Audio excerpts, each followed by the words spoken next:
Uh, I think that leaves us with one team left, and that is the hometown Cleveland Browns. So, Hometown uh, Cleveland Browns.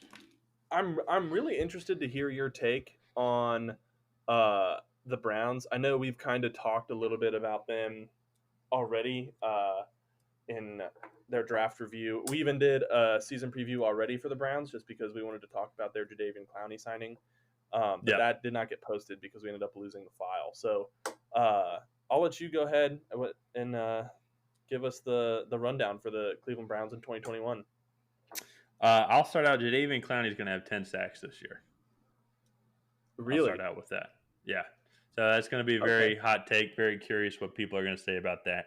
But if you look at what Jadeveon Clowney has done when he has also had an All Pro, actually not an All Pro, but just like All Defense, MVP caliber defensive end across from him, he has had great numbers during his time in Texans. I, I never had 10 sacks. Most sacks he had in a year was 9. I think he's going to have a career year here, and because that defense uh, changes when Miles Garrett is there. When Miles Garrett is on the field, he is an absolute stud Oh and yeah. is arguably the best defensive player in the league, with recording 12 sacks last year, 12 or 12 and a half. Yeah. I can't remember. He is that defense. And another reason why I think he's going to have that many. So Miles Garrett's going to have so much attention. But with their signing of John Johnson III, Troy Hill, they already then drafted Greg Newsome, who's going to be an underrated cornerback. I think he's going to have a great year.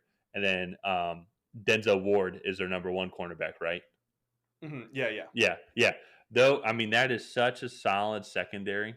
And now with Jeremiah owusu-koramoah, they added depth and talent at that linebacker position. I think they're going to provide great coverage. At the same time, they're going to provide a lot of pressure.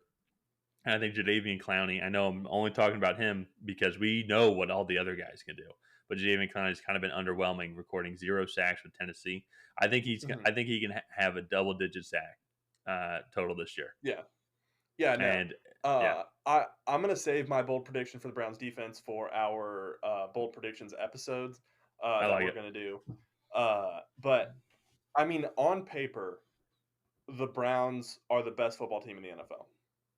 Well, Like, yeah, I just talked about their defense for a minute. We didn't even touch their offense and yeah. how deep they are.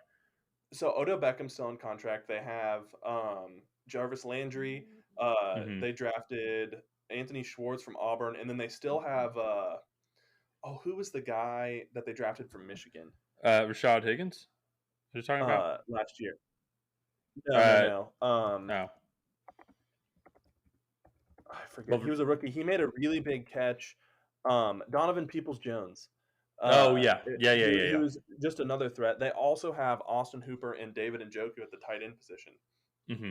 So, and They're loaded, then and not to mention they have the number one ranked offensive line in the league. yeah, yeah. And then also possibly is I don't know if Kareem Hunt is still under contract, but Nick Chubb is a Pro Bowl running back, and Yeah, Baker mhm. Mayfield is I don't even know how to say it, but like on his way to being an elite quarterback. Like he Mhm. had a very good year last year, um, and I just don't see a way that the Browns don't win this division. I don't But either. I mean, just with how much talent that like the only thing holding I think the Browns back from winning this division is going to be the Browns themselves. Is injuries yeah, if there's some internal drama or something like that that yeah, happens. But I don't know. I don't see that. I mean, uh, last year was a great year for the Browns, and so it's like trying to keep the expectations low. But you're just looking at everything that's on paper. hmm Uh, this team is a stud. Like some of those juggernaut teams. Like if this team wasn't the Browns, so to say, I think this team would be getting some serious like national yeah, like Super Bowl contender like stuff.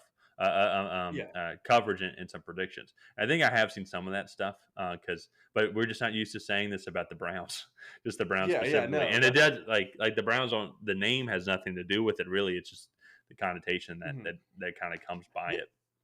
I will say so. One of the things that this team reminds me of is the year that the Seahawks went to Super Bowl 48. Russell Wilson was in his second year, I believe. Hmm. And that team had a very underrated offense. I don't think anybody's underrating this offense, but that defense, that was the Legion of Boom year. They had a really good cornerback or secondary in with Richard Sherman, Brandon Browner, who's the safety? Earl Thomas, and then Yeah. who was the last guy that I'm missing? Crap. I He know. was the hard hitting safety. I was afraid you Uh, wouldn't ask that because I was blanking on it too. why can't I remember this? This is killing me. But while you look that up, I'm going to continue my point. Yeah. Go ahead. Go ahead. They have, I think, a Cam very Chancellor. good, yeah, Cam Chancellor. They Yeah. have a very good balance between offense and defense, but I think that the talent level on both sides of the football is possibly better than what the Seahawks had in Super Bowl 48. And Yeah. not only do I think this is the most talented roster in football, I think it's also the most well-rounded, which is kind of scary because usually you see teams like the Broncos.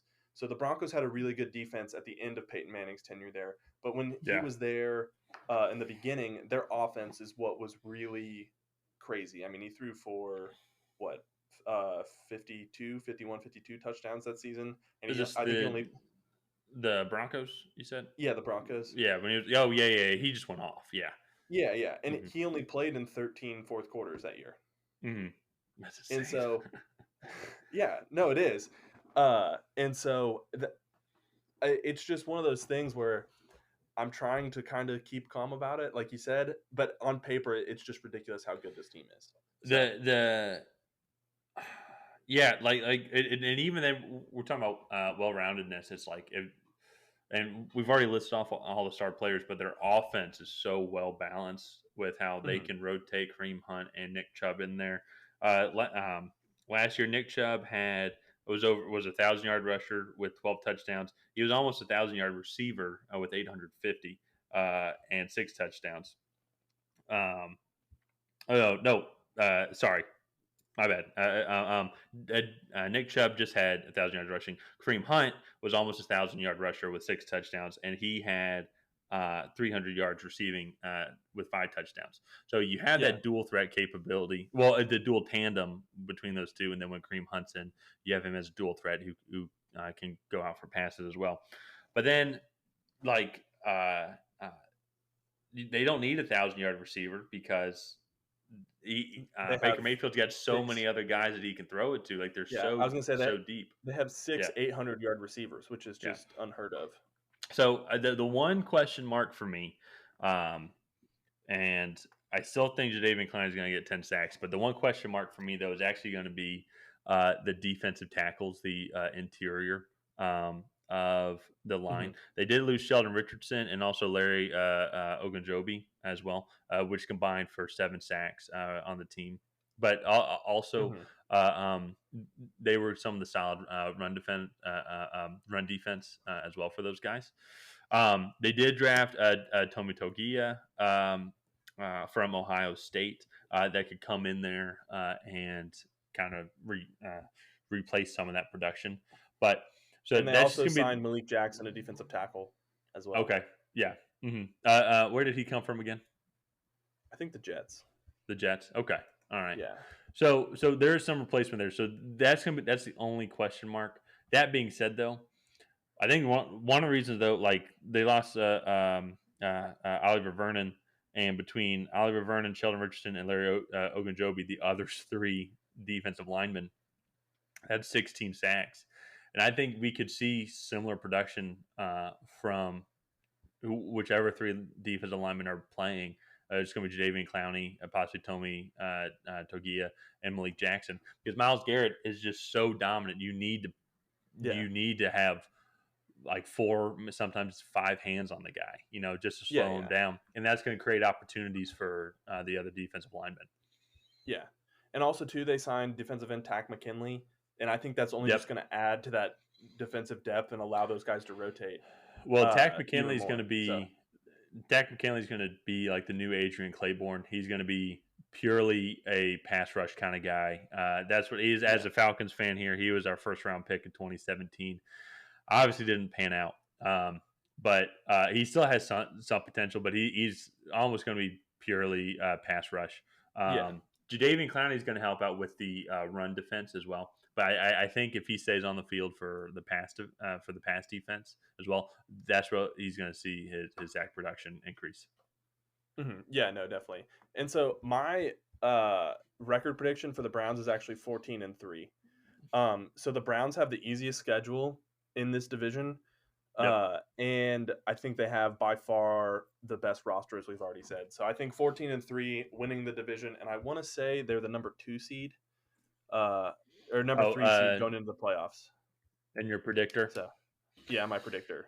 So Yeah, they've got a tough opening game against the Super Bowl runner-ups, the Chiefs. That being yeah, said, I mean, I think they can win that. I think they can win all the games. But let me see. And then they got the uh, win. Texans win, Bears win, Vikings win, Chargers win. yeah, Cardinals, I think, will be tough. Should beat the Broncos. Should beat the Steelers. Bengals should win. Patriots, easy win against the Patriots. Like one of the oh worst teams yeah, in the oh league. yeah, Yeah, one of the worst teams.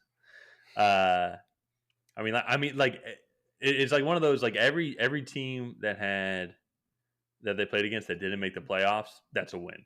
I feel like yeah, that is a win against those teams. I think they'll split against the Steelers. I mean, 14 wins that's a lot. Um, I think that's their high. But like I think their low's like 12. Honestly, yeah. Well, and winning this division. yeah, yeah. No, I mean, if I was a betting man, I would put money right now on the Browns to win the division. Yeah. So I don't know. Oh, absolutely. I bet they have the worst odds, or well, or the best odds. I don't know how do you say that. I bet they're like 3-1, or 4-1 on winning Oh, to win the the division. AFC North. Yeah, Yeah, yeah. yeah. But So alrighty, I think that's gonna wrap up this episode of the Tracy Take. Thank you guys for listening, and if you haven't already, please make sure to go over to YouTube, type in the Tracy Take, and hit that subscribe button. Again, we're trying to hit 100 by the start of the NFL season. So, all right, thank you guys. Talk to you later.